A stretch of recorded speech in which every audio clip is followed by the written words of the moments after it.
The thing that I wanted to talk to you about today was reimagining the supply chain. In the UK, 38 companies go bust every single day. That's not in construction. 11 of those are construction. So that almost a third. That is a disproportionate amount of contractors. If I was to say to you, we could unlock a day a week of a QS, what would you say to them to go and spend their time doing? Wow. Hello and welcome to episode 234 of the Own the Build podcast with me, Paul Hemming. As ever, if you click on the show notes, you can go and download two ebooks that I wrote for you. One is Mastering Your Career as a QS. The other is AI and Everything You Need to Know as a QS. The clue is in the name of both books. Go and download them. I wrote them for you. What more could you ask for in your life? So today in the studio, I am joined by Kelvin Maye, who is a Group Commercial Director at Guildmore Ltd, a rapidly expanding main contractor who now turn over more than 100 million. Full disclaimer, Kelvin is a client of ours at C-Link, and today's show is about his approach to supply chain management generally, and is off the back of a supply chain event that Kelvin and Guildmore held. We were invited to, and we were very impressed by, and I felt it was pretty unique. What do you think of that? How are you doing, Kelvin? Well, that was a lovely introduction. Thank you very much. I'm doing really good. And all of the Own the Build listeners know that I've got a bit of a thing about accents, specifically Irish accents. Right. I'm delighted to be listening to you all day. Where is your Irish accent from? Well, it's a pleasure for me to talk to you. It's from Cork City, down in the south of Ireland. And if you've not been, plug for Ireland, head to Cork. You can always plug Ireland on this podcast. I'm always doing it. My family is all from Wexford, so okay. I love a bit of Wexford, but I have been to Cork. Sorry for your troubles though. The beach is good. The beaches are very good. But in Ireland, with the various different 32 counties, there's an awful lot of good, healthy banter between the counties. Particularly Cork and Dublin, right? Yeah, well, absolutely, because Cork, I mean, this is going to annoy the dubs that are listening now, but we joke at the People's Republic of Cork, we always say Cork is the real capital, you know? Yeah. So, I'm not looking forward to the comments on that one. But look, it's all in good jest. Yeah, you know? absolutely. So I've introduced you as Group Commercial Director. I think when we first met, you were Commercial Director. Correct. And we've been kind of working together now for 6-7 months, something like that. Yeah. Just frame for me, if you like, your career and then contextualize Guildmore and what you guys do. Yeah, so I went to university for 4 years and studied construction management in Ireland.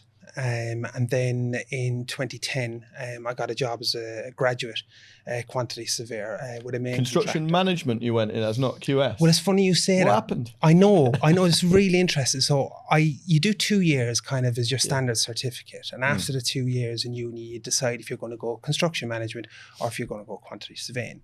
I can't remember what drove my decision at the time. Probably some of my mates were going down the construction management route. And it does sound cooler, doesn't it? Being like project manager rather than QS. Yes. But I'll tell you, I got my degree and then it was just after the recession. It was 2009. Which was pretty severe in Ireland, It was severe, yeah. I mean, it was bad here, but really bad in Ireland. I mean, one measure of it was there wasn't a crane up in Ireland in 2009, really? as a measure of it. And look, it's a small country, 4.5-5 million people in Ireland, construction industry and agricultural industry are, the main biggies. And that was it. You had to emigrate, right? A lot of friends went to Australia, a couple went to Canada, but a lot of us came to the UK, and the main contractor that I came to work with at the time as a graduate QS had a connection with our university. And went and asked kind of, you got any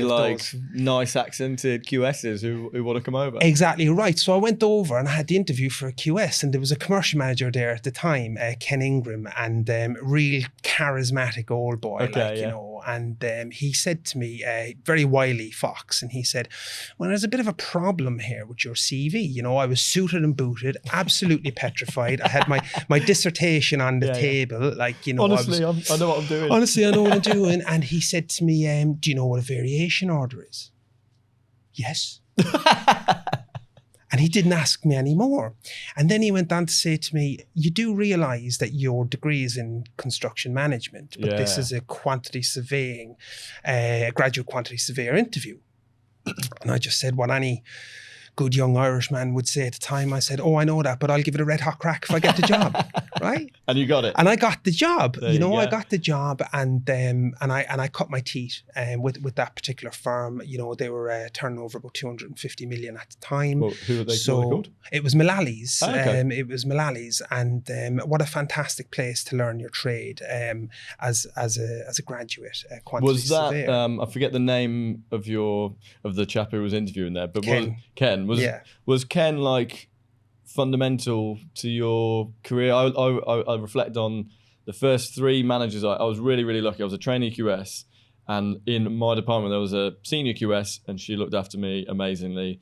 A managing QS who was like a wily old fox, and a commercial director, and then just me. And I had like these 3 different people, all with different skill sets, all giving me quite a lot of attention contextually. And it had just this massive impact in terms of how quickly I learned. Was it a similar thing for you? Absolutely. Almost a carbon copy, but not with that particular chap. And that particular chap started to wind down his career not long after that, because he was moving into the twilight of his career, really. But there was one particular chap, and I have to plug him, and his name is Steve Hawkridge, and he was a managing surveyor at the time, Mullally's. I believe he's a director there now. And Steve, if you're listening, thank you so much for taking me under your wing. Steve was brilliant.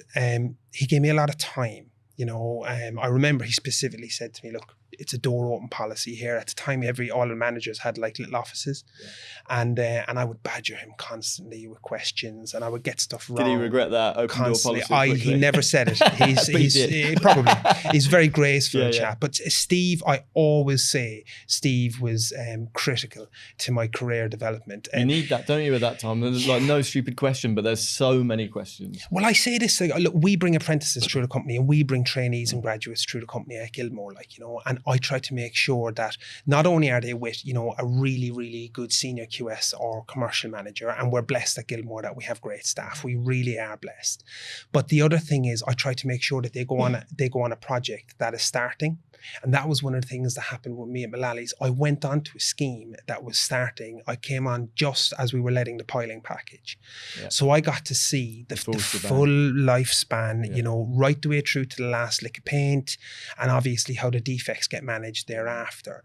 And I feel sorry for the trainees and graduates that sometimes come into construction companies that either get pigeonholed maybe in just especially when they come into the larger companies, and they might get caught like doing a roof cladding and glazing package for a huge firm for 2 years or something. Yes, they'll learn everything there is to know about that, but I would suggest if there's any budding university students who are due to pass soon and come into the industry, I'd highly recommend they try and seek out a medium-sized contractor, anything between 50 and 100 million, and try and get onto a medium-sized project where you see the full lifespan.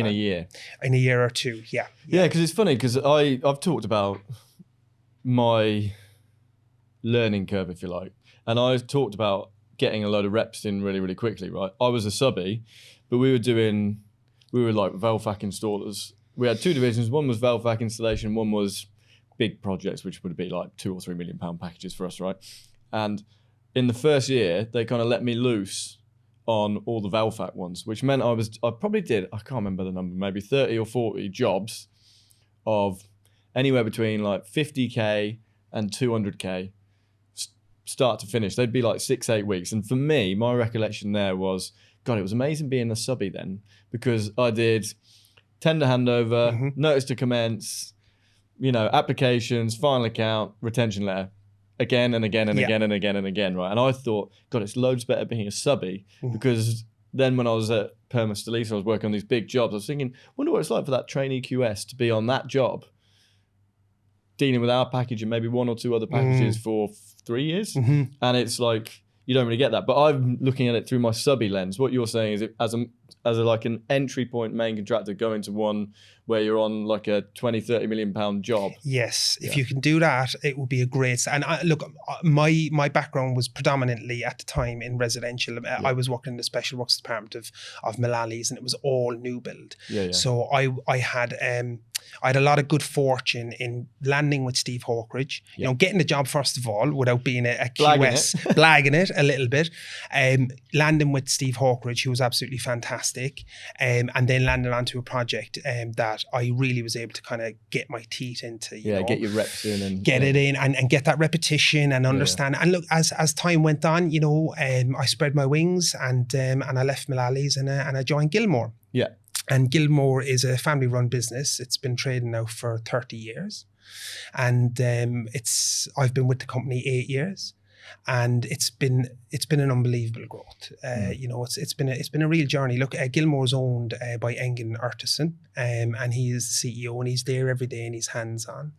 And you know, Guildmore's seen through 2 recessions, Paul, you know, and come out the other side of it stronger. And this year we're looking to turn over 100 million, you know, and we have a steady pipeline of work moving forward for the next 4 or 5 years. We get a lot of repeat business, you know, and we have 4 business units now in Guildmore. And I'll just give you a little bit of a flavour of what we do, because Guildmore started out as a main contractor, but as time has gone on and issues have arrived in the industry, Guildmore has reacted to that. So for example, there's 4 business units now, okay? So we've got our facades and cladding business unit, right? We're one of the top recladding contractors actually in the UK. Kind of off the back of the Building Safety Act. Absolutely, all of that, yeah. And we take it right the way through the gateways. You know, we manage everything in-house for our employers, you know, and we've been very, very successful at that and very successful at getting through those gateways, often first time around. We have 2 business units. One's called 2 other business. It was 4 altogether, right? There's facades and cladding. Then there's planned works, and there's Midlands and North. Now, both planned works and Midlands and North, they have 3 pillars to their business.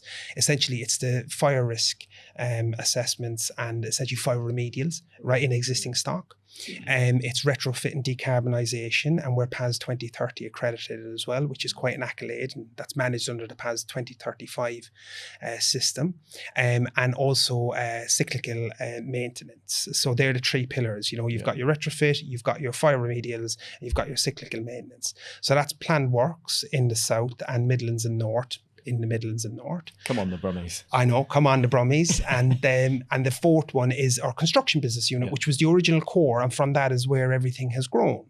And we do education, we do leisure, we do commercial buildings, and we do residential. And we work for house associations, we work for RPs. So, you know, it's just grown over the years, and it's reacted to the needs of the industry, you know, such as the fire remedials, such as the facades and cladding. And so the business, I've only known the business for about a year. It's coming up that now, Yeah. So strikes me that the business is growing really fast. There's a lot going on in the business.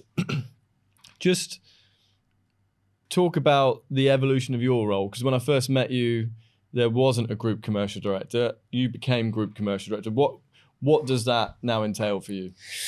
Yeah, so I suppose the evolution of the role, when we met, I was a commercial director in the construction business unit. You were very skeptical about Paul Hemming, weren't you? I was. I didn't know Paul Hemming as a person, so I couldn't have been skeptical about you. What I was skeptical about, like all industry, change. Yeah. I was skeptical about change. And what you were bringing to us was a modern method of managing procurement. With a Brummie accent. And a cheeky grin.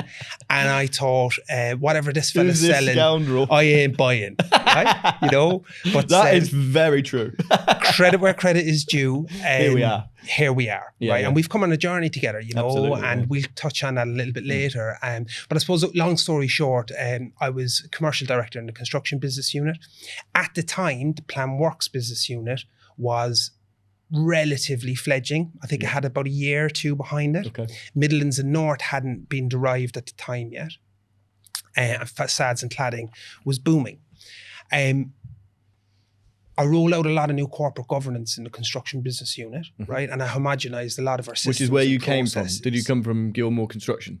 Yes. Yes. So I was invited onto the board at Guildmore with our CEO and our COO and our non-exec and the other business unit directors.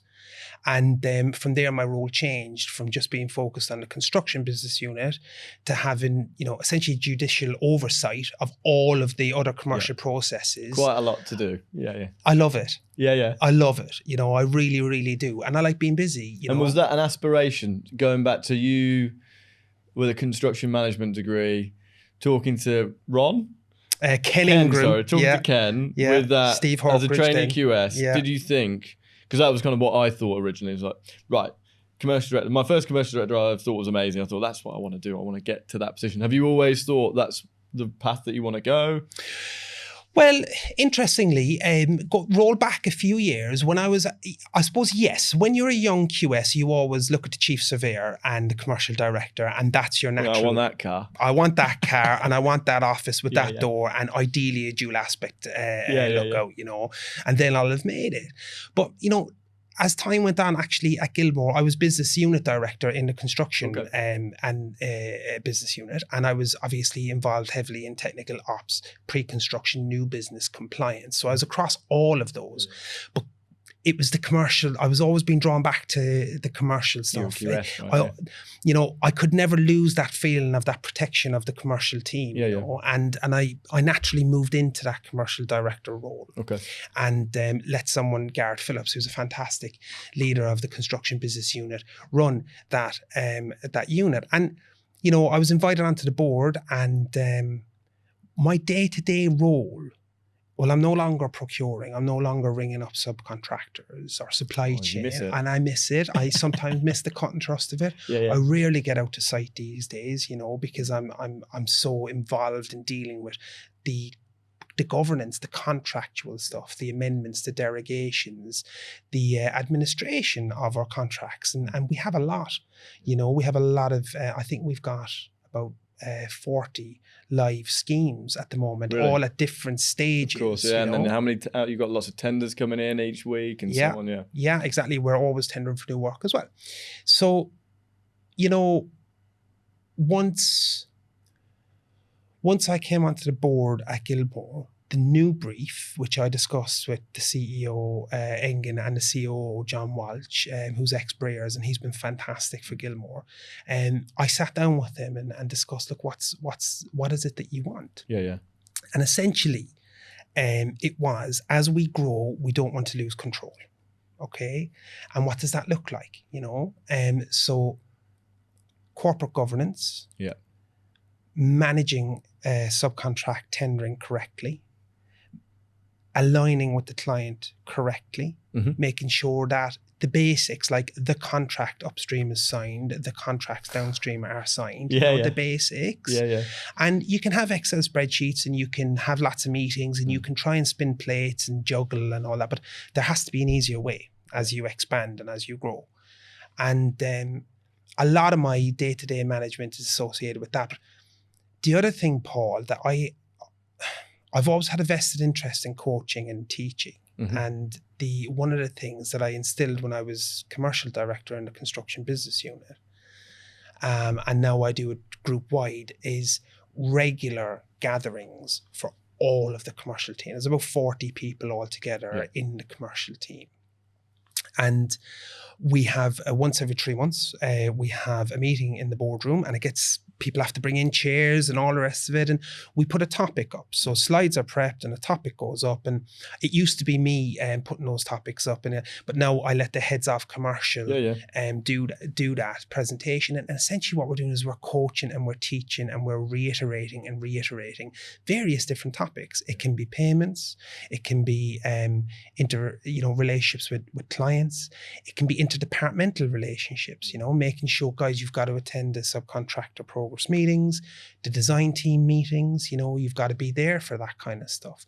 And it's also a bit of, I suppose, sharing between maybe the young people in the room and some of the people who are more experienced and seen a few more summers of some of the pitfalls, because often when we are busy, you sit in a silo. I'm going to get my work done today and that's me done. And it takes an extra little bit of effort to get everyone together. For 4 hours in the morning. And I know it might be a drag getting there, but everyone goes away feeling a little bit more. You've achieved something. Funny enough. Achieved something and a little bit more together. Yeah. We actually had in our business, and it was kind of like a UK like sales, marketing, customer success group get together, like an off-site almost yesterday. And you do just feel like there's a bit more of a bond, there's a bit more of a connection, like you're helping one another, like you can't really beat it, right? So it makes complete and utter sense. In terms of your strategy, so your CEO, your COO say, look, we need this group commercial director role. This role, we're growing fast, there's new divisions, you've done the job in construction, but we need you to do that across group now. What were the challenges that you were facing as a company? The commercial challenges. Yeah. So I suppose there's a couple. We never have enough time. The quantity surveyor, I don't think, ever has enough time. Okay, that's one of the major issues, right? Risk management, right, up and downstream, right, is a challenge. Knowing what we have bought or what's been purchased, and understanding downstream how we're actually articulating that to our supply chain. You know, they were two major. And I suppose corporate governance, I say that again, it was keeping boundaries on this ever-growing, beast, really, and ensuring that we hire correctly, which is vital. And it's a difficult market to hire in at the moment. There's not a whole lot of movement actually in the market at the moment. People seem to be staying put. So I did a lot of work with HR around how we can improve our I suppose how we can educate our hiring managers to hire better. We set up a PSL, preferred supplier list, with 4 recruitment consultancies to ensure that they were clear that we weren't going whole market, and we were going to give them something back if they were able to service our needs as part of our expansion. Training, again, was something that the board wanted, to ensure that we were not just all sitting around a table, we own all the knowledge. It had to be permeated downstream. And I think one of the other things is the employee experience came up a lot at board level. It's fine for the people on the C-suite and the directors that sit together to understand the direction of the company. But that needs to be permeated across the business unit. You want to be able to go onto a site and speak to a site manager or project manager and say, are you aware of where we're going? Yes, I am. And and it's the same with our supply chain. We held a Meet the Buyer Day recently, which you attended with us.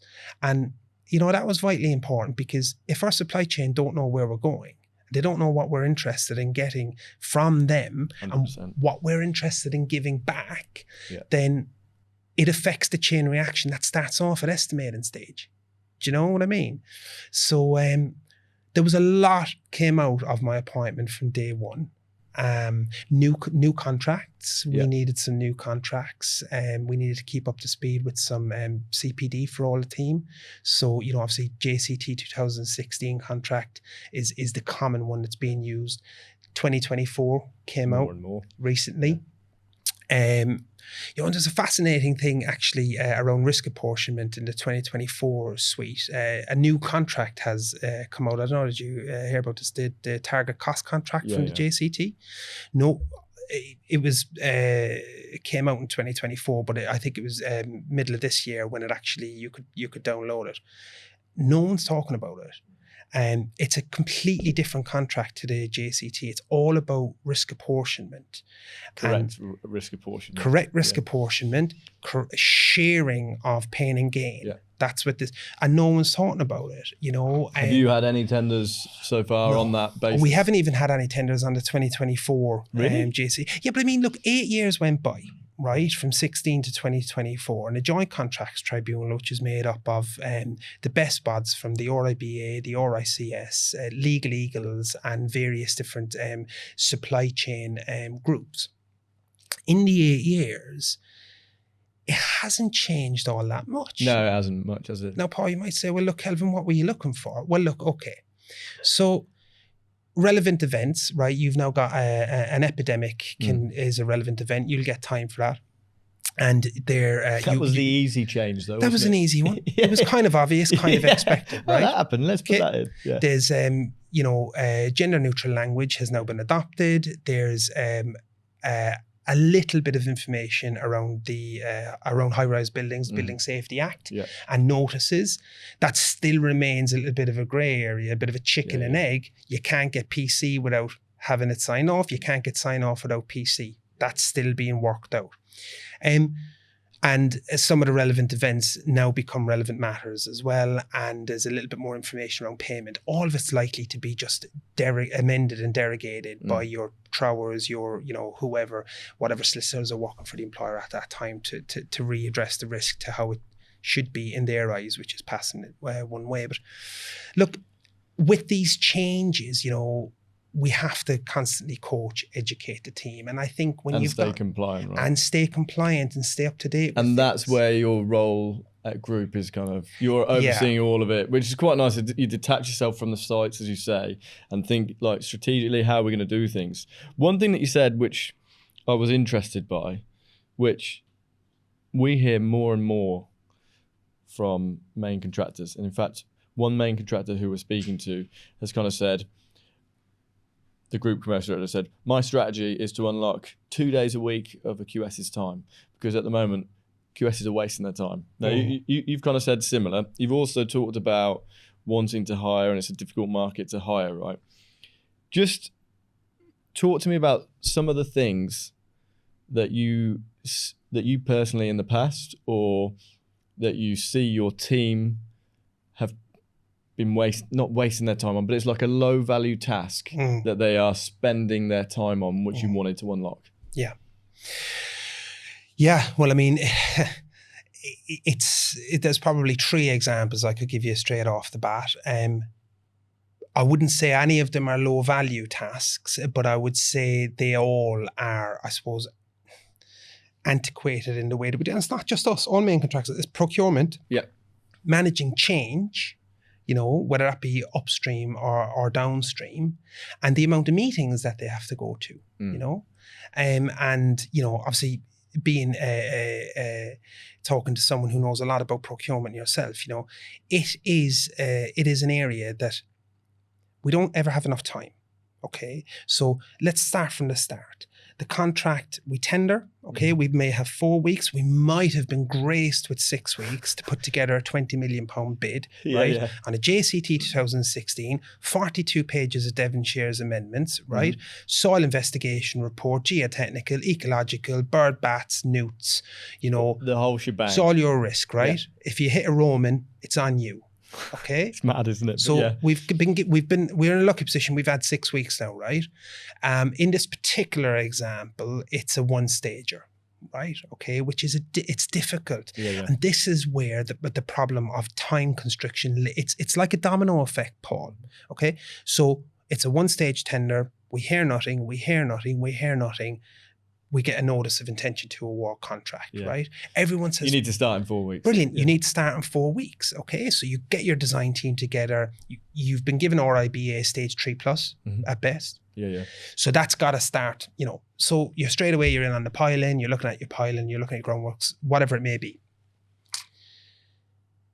Straight away, the QS on the back foot, because the lifeblood of a QS's ability to operate efficiently is the data he's been given. And if the design is not been developed, and the timeframes are extremely small, he's on the back foot for procurement straight off the bat.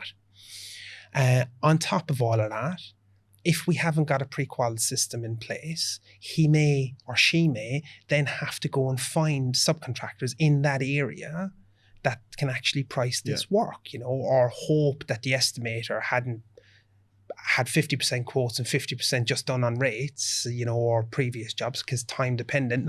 It's often you don't have quotes for everything before you start. And this is not a plug for Ceiling, but obviously we've pre-qualified your supply chain. Your supply chain is all now digital. The idea being that in any location, in any trade, you have 3-4 contractors to choose from who have gone through that pre-qual. Just in that example, if you are a QS 1 year ago where you didn't have that pre-qual supply chain, you were under the gun, you got 4 weeks to get this piling package or the groundworks ready, whatever. What's the status quo? What are you kind of doing? Google, Yeah. right? Picking up the phone. You know, can I speak to the estimating department, please? Or lads, do you know anyone? Do you know anyone internally? Yes. Would the guys still do that now? Yeah. You know, they send an email around. Does anyone know, you know, if there's a piling contractor there? And then it's, you know, trying to pull together all of the drawings, documents, employers' requirements, trying to draft a scope of works on limited information, issue that out to a subcontractor that maybe you don't know, you know, and maybe he's disinterested. Maybe he's disinterested, could possibly be working in another area of the business. But, you know, at the moment, businesses from a commercial governance perspective, they're working in silos. That's why I'm bringing in Sealing, so is that across the landscape of Guildmore and across the 4 business units, any QS working anywhere can go in and see who's working with us at the moment, who's been given an expression of interest, who's tendering, who's got a contract. So, you know, but back to the dark ages, which is what you're talking about, it's all rushed. So, you know, what we want to do as a commercial strategy at Guildmore is we want correct risk apportionment, okay? We want value opportunities, right? So you need time to find value engineering upstream and downstream. And we need good stakeholder alignment. Now, what is good stakeholder alignment? Regular communication open with the client, regular communication and open with the supply chain. What you're talking about is rushed. It's unknown entities speaking to unknown entities, right? They may not know us. We do not know them. We're doing a credit check on them to see if they manage a £500,000 package and so on and so forth. And you can see immediately, even if the design isn't there as well to add insult to injury, you can see how disputes can and arise. Exactly. And with the, if I was to say to you, we could unlock a day a week of a QS. All your QSs, your 40 QSs, all of a sudden had an extra day a week. What would you say to them to go and spend their time doing? Wow. Well, the first thing I thought was go and be with your families. You work hard enough, you know. You don't have to work 6 days anymore, work 5. Yeah, do you know what I mean? Because, you know, we have a fantastic team and they do work hard. They're in early, they stay late. It's not that we ask for that. It's not that we, they're just motivated and they want to help. But what would you do with an additional day a week? Geez, that's a question, Paul, isn't it? What would you do with an additional day a week? I would like the quantity surveyors and the senior quantity surveyors to have more time to flick through the drawings, to read the employer's requirements, to identify divergences and discrepancies in the employer's requirements, to be able to go back to the employer before we've bought a package and say, guys, over here you've said red, over here you've said blue. What's the decision?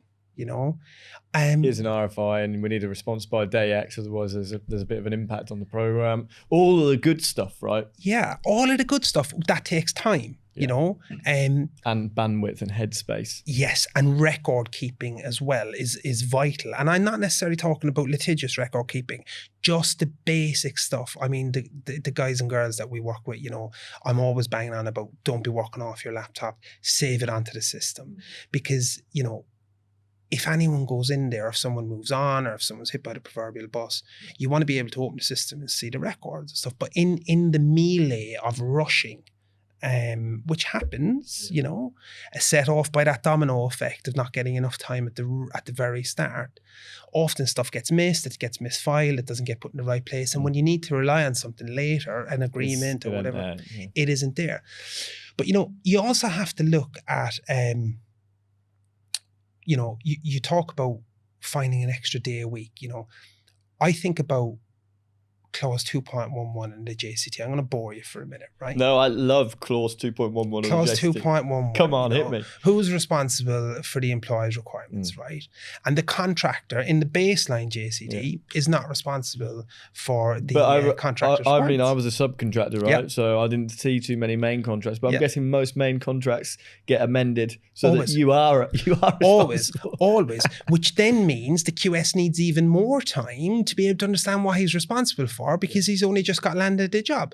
So if there was an extra day a week, Paul, you know, it would not go to waste. Yeah, but I mean, that's the thing, isn't it? And, you know, I said if you could unlock an extra day a week and like what are the things that are low value tasks? And you quite rightly said that they're not low value tasks, you know, they're going to meetings and doing X, Y, and Z.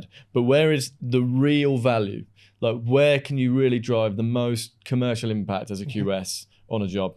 As you say, employers' requirements, genuine understanding and depth of it. Can you always do that across the 40 packages, day in, day out, when you're waylaid in loads of other problems? You can't, right? And it's really interesting to hear that you say that would be specifically where you go. And dropping a specific clause in the JCT on own the build is a real win. Is it? Yeah. Is it? Do I get brownie points for that? You've charmed me. You've got brownie points. But look, Paul, let's just, you know, we're here as well talking about C-Link, right? Yeah. And the reason, what really appealed to me, right, you know, when I let my skepticism slide and I opened up my mind to a new method of doing something that we've always done the old way: emails, attached to scope of works, attached to the draft contract, attached to collateral warranty, the drawing, send it out.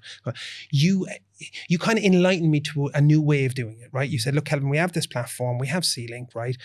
It is a single, as I understand, the way I kind of see C-Link is, it is for us a single repository to undertake all of our procurement.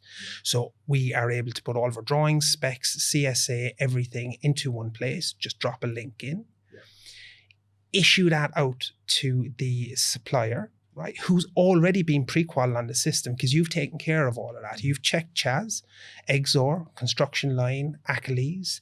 You've done all the SSIP stuff, you know, credit checks. We've got all of that sorted. Insurances have been issued in by the subcontractor, right? That's all done in the background before we went live on C-Link. So I don't have to worry about any of that compliance, and I don't have to worry about any of that governance. The stuff that I've been put in post to ensure that we are meeting. And you need it for your ISO and PI. You got it. Yeah, exactly right. And now we can send a tender out on C-Link. It comes back through the C-Link portal. We send a homogenized tender out so everyone gets the same information.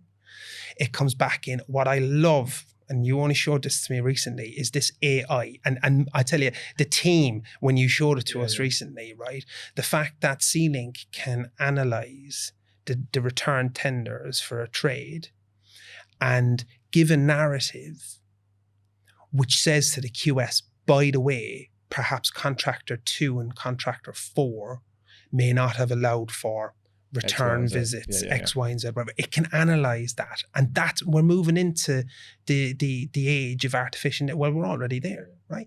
And change, Paul, you know this better than anyone in the construction industry, is slow. You know, you're not moving a speedboat, you're moving an oil tanker. It's an antiquated industry. And that's why I was reticent when you came to me and said, look at this, it's a new spangled, you know. Because that's what I want to ask you about, because knowing you now, 12 months on, I know that you are like a forward thinker, and you talking about your career there and talking about like the brief, as you put it, of this is what you need to do as group commercial director now. This is like, you are a forward thinker, but you did come, and Chris Barber always says to me, like, a QS we're professional skeptics, aren't we? Like we're kind of, it's ingrained in us. If you tell me it's 10 hours, I think it's 6. Like off the bat, like we kind of almost instantly do that. And we like kind of joke a bit in C-Link that, you know, software is kind of actually rife in the industry. Estimators have got loads, you know, like you've always had like Takeoff, you always had like estimating software. There's loads of like snagging software, isn't there? There's loads of project management software. There's obviously document control software. But we find ourselves in this niche where there isn't a huge amount of what we would call QS software, right? And like one of the things we think is, well, we're all such skeptics, aren't we? Because it's like drilled into us. So you're like a forward thinker. And I just want to ask you, on reflection now, 12 months back, why do you think you were, not cynical isn't the right word, but why do you think you were so skeptical about change? Is it because you think it works as it is? Because procurement does work, right? We always say it isn't broken, it just isn't optimum. Like it's not efficient. I worked on Battersea Power Station, 20 Fenchurch Street, the Shard, right? Did loads of procurement on it. Those buildings are great and projects were largely good. Was the procurement amazing? you know, on reflection, maybe it could have been a lot better. But do you see what I mean? It's not like if I come to you and say you're rubbish at procurement, it doesn't work. Yeah. You naturally think. Yes, twofold, Paul. Isn't it? I suppose, look, one of the things is we want to remain competitive for our clients, okay? We need to find efficiencies internally, okay? Whether that be in the supply chain, whether that be in our overheads. If we can find efficiencies to make things faster, more streamlined, that would save us money. You put a business case forward to me that said over this time span, this is how much Guildmore could save by utilising that, the methodology essentially being 1 QS day a week per however. So that's one thing. We need to remain valuable. And, you know, it's a market out there whereby, you know, labour rates have increased by about 6% in the last 12 months, you know. Material prices, energy prices, you know, we're coming off the back of COVID, Brexit, the war in Ukraine. The trifecta. Oh, and add in what the Suez Canal got blocked up. You know, that caused... you almost couldn't script it. You couldn't. Also, like, just to jump in, we set up our business in 2015. Like, prior to that, like, the world kind of seemed relatively dandy. I know there was a financial crisis, but we set up a business in 2015.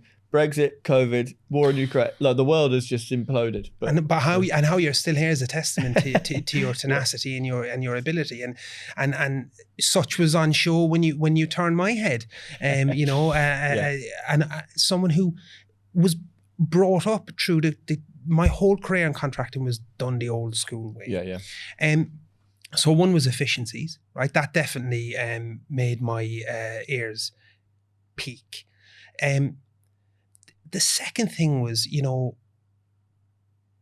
we're moving forward as an industry, right? We're also bringing in a new payment protocol, right, which is a software associated with that. And why be left behind? You know, why be left behind? I have to say, look, Engin, our CEO, he's a forward thinker. He is, you know, he's a forward thinker and he's an entrepreneur, and he's you know, he's genuinely open to change. And I've been managing change management in Guildmore for years because of these, you know, consistent incremental step changes we've had to, you know, grow the teams, improve the processes, grow the teams, improve the processes. So I've become, you know, somewhat au fait with change. In fact, I wouldn't know what it would look like to just be, you know, steady. I don't think I'd enjoy it. I enjoy the buzz that goes with growth and change. So I think those are the two things that kind of piqued my interest with C-Link, you know, and then it was up to you and you guys have to essentially, you know, turn the heads of the most skeptical in your industry, the QSs. You gave the great analogy a while ago. Oh, it's hardly 10 hours. It's probably 6, you know. And that's a core thing with a quantity surveyor, you know. And, you know, not that everything's a horse trade or a barter. I give some recommended reading to my staff at all the appraisals that we do, you know. And one of the great books to read I would recommend it to anyone is Getting to Yes. Okay. A lot of solicitors are given it in their first year of uni, right? Getting to Yes. It gives some really good micro and macro examples of how negotiation can be cut and carved in multiple different ways, essentially, right? It's not always black and white, you know, to try and come alongside the supplier and understand what are their problems, for example, and how can you help them, you know, but this is the stuff we're trying to instill into our teams in Guildmore, you know.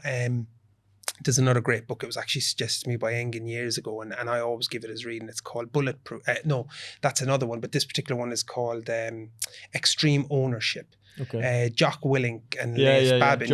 You must know Jocko. Yeah. So they were ex Navy SEALs, weren't they? And it's a fantastic book. He's amazing, isn't he? He's brilliant. They alternate each chapter. So one chapter will be basically they're talking about the combat that they've had in the Middle East. And then the next chapter is what he's learned from the mistakes of that and the application to business. You know, often about communication and taking the responsibility for issues that occur. So we've gone off on a tangent, right? No, but it's good. And that's chatting in this kind of a setting. But you know, when you bring it back to the problems, it's time, it's efficiencies, and if we can find more time, get more efficient in what we're doing, it's better for everyone. Yeah, 100%. And your QS is your money maker, is your risk reducer. They are the people that are going to drive the real success of the business alongside everyone else. But I'm a firm believer that if your commercial department is working as a contractor, your business is generally working. Yeah, and I would agree with that. But do you know, the unsung heroes for me, the engine room, right? It's the design team, you know? The QSs, they're almost like they put the puzzle back together and they sort out the problems as they go, you know, and the SH1T always flows downhill to the QS's desk, right? Yeah.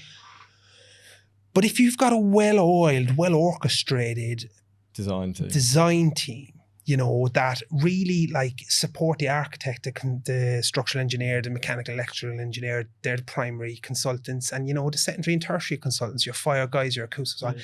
If they can get that information out, get it out early and get it for construction issue, right? It's kind of like you're giving the QS the best possible springboard. Yeah, because it's true, actually, because we say a lot of the problems start from procurement, right? Like you'll see variations and whatever come out of bad procurement, but good procurement, will only ever be driven by high quality documentation and design that kind of leads into it. So I'm with you on that. We are talking a lot here, Kelvin, and I am thoroughly enjoying it. The thing that I wanted to talk to you about today was like reimagining the supply chain. We've talked about kind of like your commercial strategy around compliance, saving QS's time. But as a former subby, what really impressed me alongside all of those things was the Meet the Buyer Day. Now, the Meet the Buyer principle and the concept, if you like, is not new. Like that in itself isn't groundbreaking. There'll be loads of companies that have been to Meet the Buyer Days or held Meet the Buyer Days as main contractors. What was like really encouraging, if that's the right way to me, like, and what I really saw the value from was you had all of the business unit directors there. You also made me sit up there with you the day after I'd been at a company party, so I was a little bit worse for wear, but I sat next to you.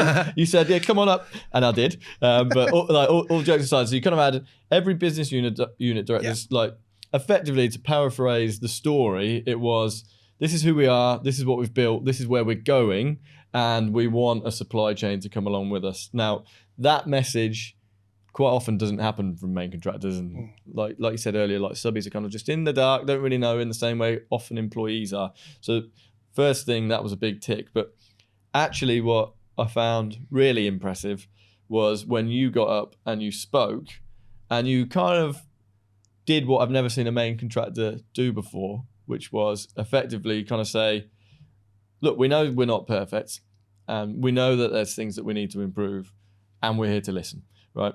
And you kind of reeled off a few things that were your perceptions of where effectively your commercial department could be better with the subbies, or softer, if that's the right way of putting it. And you then kind of said to the floor, any other suggestions? And I was quite amazed that a couple of subbies put their hands up, right? But we had some good ideas. Exactly right. And we had on the show, I think it was episode 138, Peter Jackson from Seddon, and Chris and I have talked about it a lot. They're a Manchester-based main contractor, 200-300 million, I might have understated that, but somewhere in that ballpark. And he kind of said that they did something similar, where they just said, right, how are we going to get subbies to come along for the ride, and how are we going to extract the knowledge from the subcontractor community into our tenders, into our projects, so that we all win? And he did it, you did it. Just why? Why did you do it? Describe to me that conversation at board level. I'm guessing that's where it kind of came out of, where the principle of doing this Meet the Buyer event came from. Yeah. I'm glad you enjoyed it. Hangover aside. Yeah, no, look, thank you for coming along at short notice as well. You know, it was my pleasure, mate, honestly. At board at Guildmore, we've been running a series of workshops with all the directors, all the business unit directors. I think we've done about 8 modules over the past year. Yeah. And we've gone from everywhere to internal management, stakeholder management, where the business is going, how we're going to get there, and what we, out of those meetings. And then there was an external facilitator came in to help us, Chris from PML, absolutely fantastic. And he was with Phil. And through that came to the fore, right? When you think about it for a moment, it's super obvious, Paul, isn't it? The supply chain are the lifeblood. I'm not out there laying the bricks. Mm-hmm. You're not out there digging the hole. We are a main contractor. We are nothing without our supply chain. And that came out of these modules, right? And then we started to look at, well, have we got a supply chain database? Okay. We've got various different Excels, different iterations. Okay, we need to look at that. Okay, C-Link does that for us. That was one of the things as well that I forgot to say earlier. And we thought, okay, we've got a supply chain database, but it's an inanimate object. Yeah. Okay, it has no life. How do they feel about us? Do they want to work for us? How are they tendering? Feedback? Yeah, what's the feedback? Because we only ever really hear, any frustrations, and it happens everywhere, but we discussed that board and we thought, right, we need to meet our supply chain. And before I'll tell you more about that, right? I think generally in the industry, there is something fundamentally wrong with the term subcontractor. Right? Specialist contractor is what everyone should be saying. Specialist contractor, supply chain member, right? Yeah. The partner. Partner. When you hear subcontractor, right, you think subordinate, subservient, subpar, which is what we are. Which is what we are in the industry. I've been one for 12 years. Like I said, if you think back to, I did 40 jobs in the first year. Yeah. I've probably worked with 50 main contractors over the life of 12, 13 years. How did you feel treated along that? At no point, you'd walk into, like, I'd be working on those big jobs that I've talked to you about, or you'd be working on small jobs. You'd walk into every site office, and it would say on it somewhere, collaboration and partnership and framework. This is what we're all about, words to that effect. And there wasn't a single client who I worked with whom I genuinely felt that and which is why, and it is a bit, we talked about the word empathy before, and we talk about it on this show all the time. Particularly as a QS, I think you feel this, because I think on site or the ops teams, there has to be a little bit more collaboration there, and where often things break down is commercially, right? Mm-hmm. But I don't think, and this is not to say that I didn't create or craft really good relationships with people on the other side. Mm-hmm. It's just at no point did I think, God, this is a company who we're working with for all of the right reasons. Mm-hmm. And there would always be, there's that job around the corner. Yeah. Could have your name on it. Yeah. Which was like, and then and your boss would be like, we're in the running for that job. But it was never framed like, tell us how we can do better. Tell us how we can do things differently. We're trying to grow, so we're going to need you, blah, which is exactly how you framed it. Cathal O'Rourke, right? He said recently, that contracting is somewhat broken. And essentially what I think he means by that is that we discussed risk transference from the employer down to the main contractor. Yeah. It's take it all, right? I gave the example of if you find a Roman, it's your problem. It doesn't matter. You then look at, well, main contractors pass that risk to subcontractors. Yeah. Okay. Or supply chain team members. And it's often packaged up, rushed, and it's unfair. And we discussed that board and we empathize with our subcontractors. We think they're working in a very, very difficult industry, right? In the UK,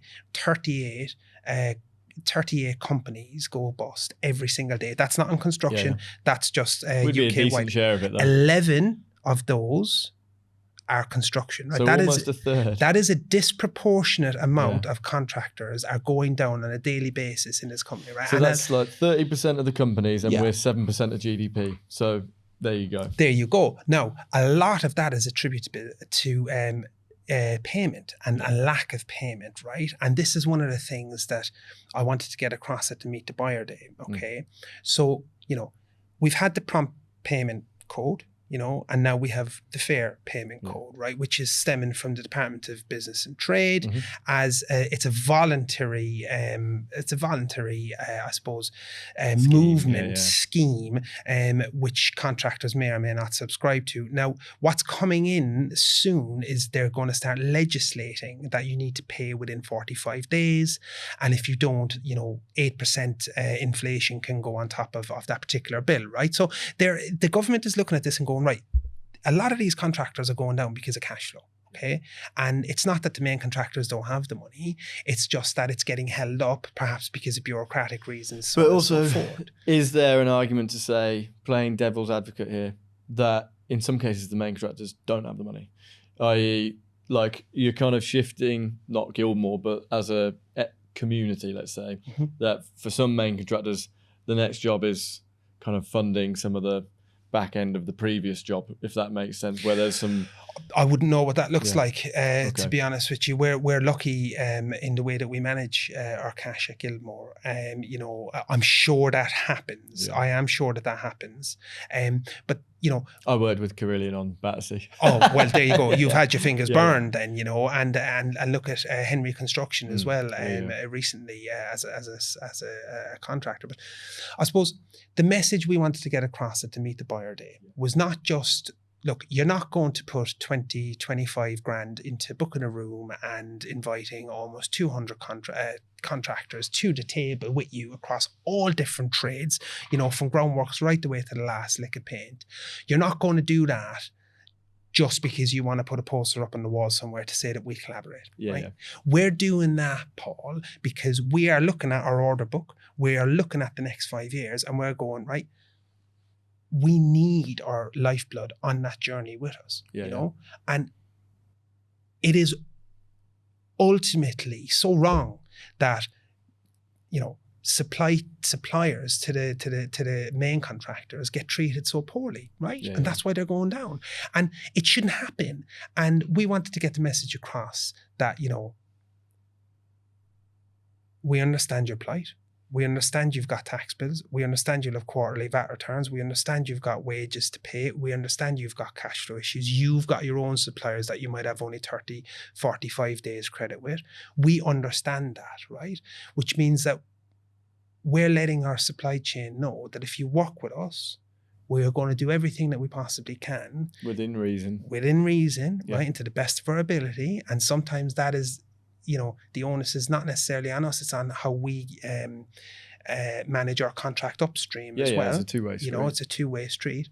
And if you work with Guildmore as a supply chain partner, we now promise you, right, and this was one of the things that came up from the Meet the Buyer Day, right? Someone stood up and they said, I don't get any feedback. This is a common thing in main contracting because we move at such a fast pace, it's very fragmented. You place your subcontract order and off you go. So I've brought in a new process across the group whereby feedback now has to be given to the other tenders. So if there's 5 tenders, right, first place wins it.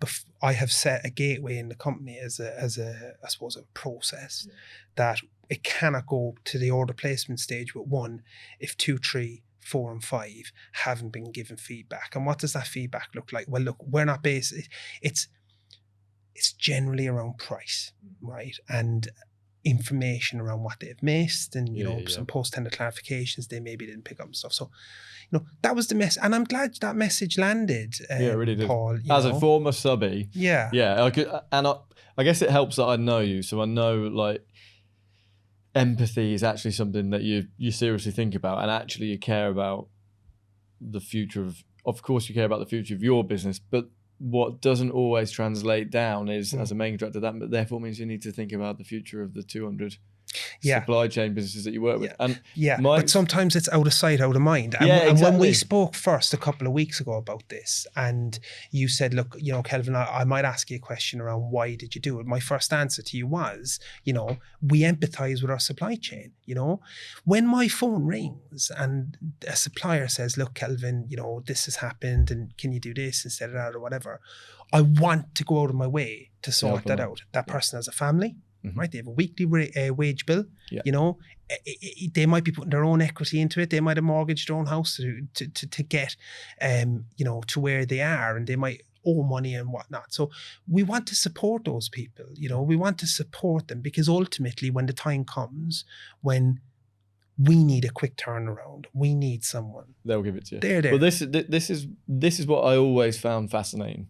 So working in curtain walling and facades, as I did, first for a family-run business, 25 million turnover, then for global corporate, 2 billion. In both of those companies, we curated the relationship down the supply chain to the extent where you knew kind of so much about them.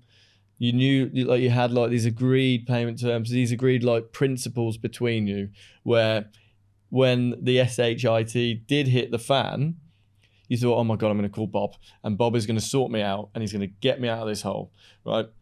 At no point in my career working for main contractors did I ever have that up the chain. Yeah, it's funny that, isn't it? But and to your point about the lifeblood of a main contracting business is subcontractors. The lifeblood of a building envelope business is, you know, the aluminium provider, the installers, the blah, blah, blah, blah, blah. And I always thought it's bizarre how we treat... You have a great relationship with them. It's everything to us, because we're completely integrated. But I feel like I'm just a commodity to these 40 main contractors. Even if I've ended up with a great relationship with Kelvin at Guildmore or whoever, that's just kind of how I felt. And I always thought it was a missing piece of the puzzle. It is. And that's what we've struck on. And that's what we do not want at Guildmore. Yeah. Okay. And we're working really, really hard to better those relationships. Yeah. And I have to say, you know, we have some fantastic relationships with our supply chain, but we're growing it. Yeah. We have to grow, because of the size of the, you know, the turnover that we're doing this year is over 100 million, you know, and, you know, we need that supply chain with us. And look, Paul, it's interesting because the relationship between Guildmore and our employers, our clients, is really, really good. We get a lot of repeat work. We communicate with them on a regular basis. So the break in that chain, right? So between client and between main contractor, great relationship. Between subcontractors, and we don't like the term, but you know, it's stuck. And their supply chain, great. It's only between the main contractor, me and you. It's only between me and you, and that's what needs fixing, right? Yeah, I think so. Yeah. And part of that is, look, part of that is profit in the job. Because if there's a lot of profit in the job, you can smooth over a lot of maybe unknown matters that arise. But part of that is thorough procurement at the outset. Yeah. If everyone knows what they're contracting on, Paul, you are less likely to fall foul of a scope gap, variation, something that can cause, you know, a banana skin that's going to cause conflict. Yeah, absolutely. And I think it all kind of, everything we've discussed kind of fits together, right? And if a QS has more time to go into your ERs and get them right and protect you as a business, and then say, hang on a minute, that ER needs to go into that subcontract package, but not that one, because that one is over there, and kind of just has the bandwidth, has the headspace. I'm making it sound like very utopian, right? But at the moment, the alternative is, and this is how the subcontractor feels, you know, you get a document dump, everything thrown at you, the scope arrives at you, and you're working on the Shard and it says Battersea Power Station. Yeah, because the QS hasn't had time. Yeah. All of these different bits and pieces. Yeah. Like, if you then button all that up and then it gets round to valuation week, QS again, short on time, maybe he's on a second job, he's got to get that groundworks package out, short on time, and says, I'll just pay all that on account, whatever. I'll deal with that problem next week. I'll deal with it next month, so on and so forth. So we are firm believers that, and this is utopia, and the reality of life is somewhat different, right? And there's change in adopting software and so on. But if you can unlock that QS's time, you know, one of our clients says to us, they send them to site. That's where they want them to be. They want their QS on site with their client, with their vet, with their subbies. You're saying you want them in the ERs. You probably want a bit of everything, right? As does that other person. But irrespective, if the QS has the bandwidth to do all of these detailed things, over time, like the world changes, and with the strategy of we want to work with subbies, we want the subbie to feel like a genuine partner. That's much more the image of construction that we all want to work in. Which sounds more collaborative. It's a people industry. And if we can eke out more time, right, using C-Link, using new payment processes, new variation processes, and we can invite in our supply chain, we can sit down and look over the drawings early, we can start value engineering it, we can start giving our employers better value, we can start foreseeing perhaps some issues that may arise because their experience is vital. They are experts. You are an expert, Paul. I wouldn't go that far. I've got curtain walling down for tea, that's it. But I'm also a bit rusty now, so do not test me. How many people can say, no pun intended with the rust either? Like, why wouldn't you? QSs are, we cover a lot of ground. Quantity spheres cover a lot of ground. They have extremely thorough general knowledge across all elements of building, right? But the experts are the supply chain, the subcontractors. They're the experts. If we can get more face time with them, if we can find more time to be with them. Yeah. Well, I completely agree. And look, the other thing, sorry, Paul, just to say this, we're looking at the tenders that we get back from the market currently, and there's a major skills shortage out there. Yeah. There's across all trades, there's a major skills shortage in the UK. Not least across the retrofit and decarb, and you look at what the government is putting into. There's 600 million has been sidelined for apprentices in the UK, right? Only 8 million of that is for apprentices in retrofit and decarb, right? However, a lot of employers are now moving away from new build, and they're putting their money into their existing assets, damp and mold, fire, insulation, cladding, insulation, and essentially that's where a lot of money is being spent, but the apprentices aren't getting it. The money isn't being spent, seeping its way through on that. And when you've got the government isn't quite looking at that the right way, you've then also got the issue where you've got a supply chain labor shortage. The tenders coming back from the supply chain, if we rush them out and they're not thorough, we ultimately get poor tenders back. Yeah. We get high prices because they haven't had time to really look at the 400 documents we've sent them. So the price, and that can cause for its own issues. So if we can streamline procurement, which we're doing, if we can streamline the payment process, which we're doing, we're going a long way to moving into the 21st century. And we're not necessarily, changing the world, but we're operating more efficiently within the bounds of what we have got to work with. Yeah, I want to ask you a question and just see how you react to this. So I agree, right? So a lot of people think, we're going with software, therefore everything's going to be impersonal. Whereas we say you unlock the time, you go and build those relationships. One of the things, we've asked a load of subbies these questions, and you talk about the subbie as the expert and how do I unlock that? I've heard from multiple subbies, when they're doing tenders through the system, like I was like, why haven't you offered any VE? Like, main contractor's going to love it if you offer an alternative. And they say, I wouldn't offer an alternative. I've got an alternative. I'm not going to give it to them because they'll steal it, run away with it, and then I've lost it. That's what I'm good for. And I've been saying to the subbie, like, no. Like, you're looking at this all wrong. It's a net. There's only good things that can happen if you share it. But that is the underlying emotion. If you think about me being like, I never worked with anyone who I thought, this company is a partner of my company or whatever. How does that make you feel? Disappointed. Yeah. I suppose. It's not the way it should be. I don't know, maybe that chap was burned before. I think it's not just one. Like, that is like a... Yeah. General. Yeah, well, not everyone, but I just think that if you talk about unlocking the subbie relationship and the partner, if I'd been working with you, if I'd been to that event, you told me, look, I'm listening to you, this is what we're going to do on payment, this is what we're going to do on blah, blah, blah, blah, blah, blah. Here's the pipeline.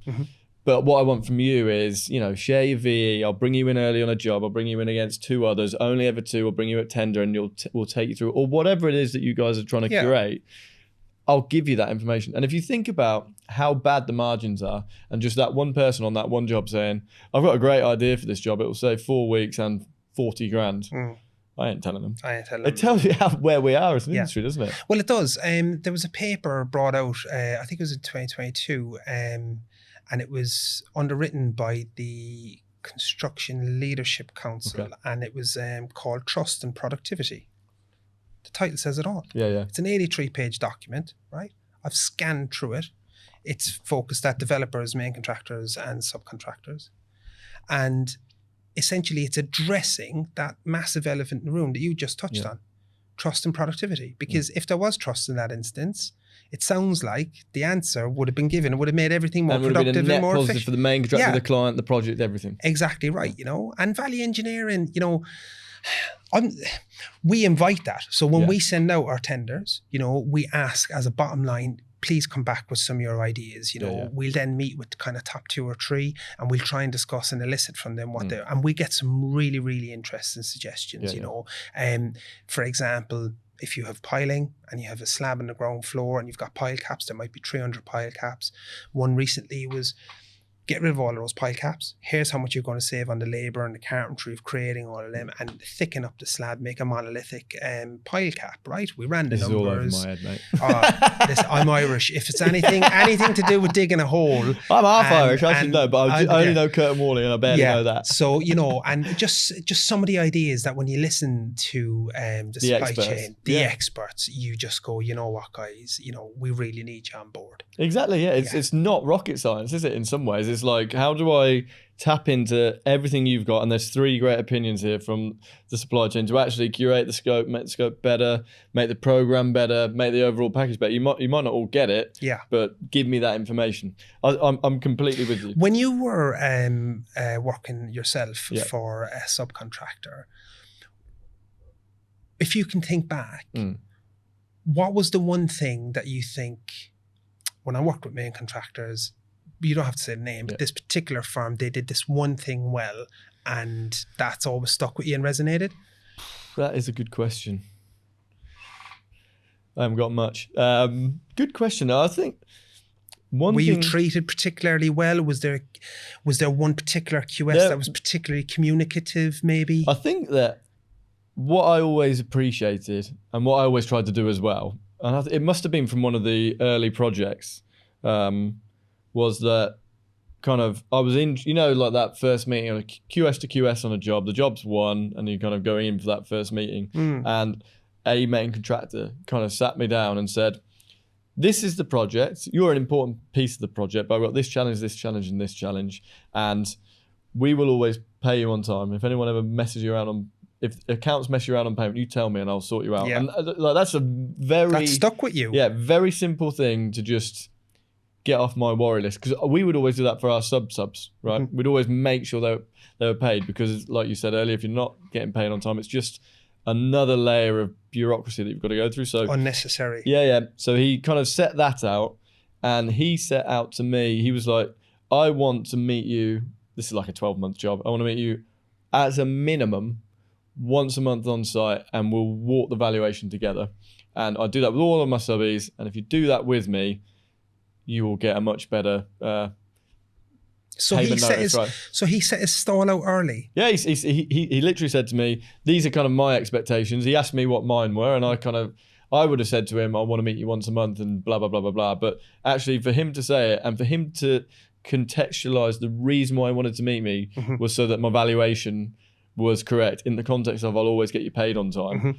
All of a sudden you think, okay, this is someone that I can work with. So that was an experience that probably happened when I moved down to London on a certain project, which I then kind of reverse engineered onto every other job that I went on to, and told all of my QSs, right, you have a sit down meeting at the start and you kind of set the boundaries, and you hear what theirs are, you hear what yours are, you air what yours are, right? And that never happened, and then, or doesn't happen generally, and then after valuation 2, you're like, why have I got a lot of stuff on account? And you're probably saying to your QSs, why are there's 20 on account? It happened. I mean, look, that sounds like that person had a profound effect, actually. If you took what they tried to communicate to you and actually got the message across, and then you said, yeah, I'm gonna do that, Well, with my team. Well, the point being, this sounds really cheesy, but he allowed me to be heard, right? Yeah. And subservient, subcontractor, subordinate. Mm-hmm. Quite often, if you don't do it, another subby will do it. It's kind of the message. Whereas, obviously, we were in contract at that stage, but he kind of was trying to say to me, we'll work together. I have these expectations. What are yours? And I hear you. Yeah. I think that's quite often with a subby, because you're never getting listened to. Just being listened to it's quite a nice feature. That was the Meet the Buyer Day. Yeah. You know, we had obviously nearly 200 subcontractors in the room, and the feedback from that was, Paul, it was a resounding success, right? Contractors said they felt heard. They said that they felt that Guildmore understands them and their daily issues that they have to contest with, right? And I think if you're working with someone that understands your position, that's a weight off your mind. 100%. You know, and that was one of the great takeaways, I think, from the Meet the Buyer Day. You know, we listened to the feedback from the room. We had a bit of a laugh as well, which was great. You were getting teased a few times. I was getting teased a few times, and you know, I really enjoyed it. Like, you know, the atmosphere was really, really good. I mean, you know, credit to the other business unit director as well. Dan Williamson is doing a fantastic job in our Plan Works business unit, and he's grown that business unit exceptionally well, as is Brett up in the Midlands and North. You know, you've got Garrett Phillips running our construction business unit, and you know, you've got Keith Lang who's running our facades and cladding business unit, and they all stood up and spoke at that. And you know, Dick Peake was there as well, who is our Sheck director, and I think we finished our presentation that day at, I think, probably around 11 a.m. and we were still busy at 2 o'clock having drinks with everyone. People wanted to hang around, and chat to us and form those bridges, you know, between main contractor and, you know, subcontractor. There will be, like, forget the grand overview and benefit of what that did for your business. There will be somewhere in that room where one of your commercial managers or QSs chatted to one of your subcontractors, and that in itself has brought a massive net benefit to your business somewhere where you don't even know. You won't even know whether it's, come on, mate, let's do this. And because that relationship was formed, and so often it doesn't form, right? So just giving it the opportunity to breathe is really good. I've got two kind of wrap-up questions for you. One is, if you could share one insight with other commercial directors looking to build better supply chain relationships, what would that be? Be honest. Okay. Be honest with your supply chain. You know, every company, right, whether it's a 10 million turnover main contractor or whether it's a 500 million, billion, multiple, they all have their own teething issues. Okay. The supply chain know them. Don't hide them. Be honest with your supply chain. Okay. Be truthful with them about what's coming up. Set out your stall early with them, okay? But I think always be honest. That would be the primary bit of advice I'd give to any budding commercial directors who are coming through. Just with regards to supply chain, be honest with them. They know, right? Don't try and sugarcoat it. Be straight. You know, they'll appreciate it. 100%. Okay, and then final question, which came to me when I was listening to you speak at the very beginning of this conversation, and it was, so we will have listened to this show, a trainee QS all the way up to a commercial director, right? And just, I'd be interested to tease out of you what would be your message to a young QS? Because I've been asked this question, like, what are the things that you want to hear, or like the attributes or the behaviors in a young QS that you are looking for? I suppose my advice to any up and coming QS or any person that's just moved into the working environment, right? Set up a pension. Okay, right? Yeah. Don't opt out. I opted out for 10 years. I feel so stupid. I feel robbed. Why didn't anyone say it? No, Kelvin, you're young. You don't know what you're doing, right? I wanted the extra 40 quid a month or whatever it was. I know, it was so vital, wasn't it? I know. So that would be the first little I didn't expect that to be your answer, but I agree. I completely agree. I know you didn't. So listen, where's the camera? Don't opt out of the pension. Right? That'd be the first one. Because I'm getting older now and I'm starting to look at it and I'm working back to compound. What was I doing? What was I thinking? Yeah. You know? But no, on a more serious note, if there's someone comes, okay, take copious notes when you're at meetings. Okay? Ask your QS, senior QS managing sphere, commercial manager, can I come along to that meeting? Yeah. Can I come along to that meeting? Write down everything that you hear, all the various different acronyms that you hear, write them down. What does that mean? What does that mean? Yeah. Go away and Google them. Yeah. Put them into ChatGPT, right? Yeah. Find out what they mean. It'll stick with you. Okay. That would be one definite thing. Stay current. Okay. Try and read. Maybe on your odd lunch break, a little bit of construction news, just what's going on in the industry, get an understanding of what's happening. Listen to Earn the Build.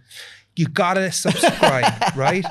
Like and subscribe. How's that, right? I've always wanted to do that. I've never even done that, but there you go. I've always wanted to do that. I know it looked cheesy, but listen, I can take it off the bucket list, right? But no, look, you've got to get exposure. Right? Yeah. Don't be allowed to be put somewhere photocopying, binding, doing administrative tasks, right? Be tenacious and dogged and say, look, I want to go to that meeting. Can I please? Will you take me here? What does this mean? What does that mean?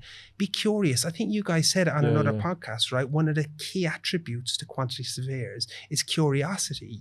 Why? But why? But why? Yeah. And getting underneath the skin of something to understand it better. 100%. Get along to the design team meetings, right? Read the rags, get to lots of meetings, try and stay current, and ask lots of questions. That would probably, to someone coming up, that can all probably be captured under one simple phrase, which is stay curious. Yeah, I agree. Excellent. Kelvin, I knew this would be a good conversation with a delightful Irish accent. Oh, it's been a pleasure. But you've overachieved my expectations. That's so very thank you for kind. coming on the show, mate. I will be back next week. I'll look at the camera this time. And thanks for coming along, mate. Yeah, it was a pleasure. Thank you, Paul. Cheers, pal. Cheers, mate.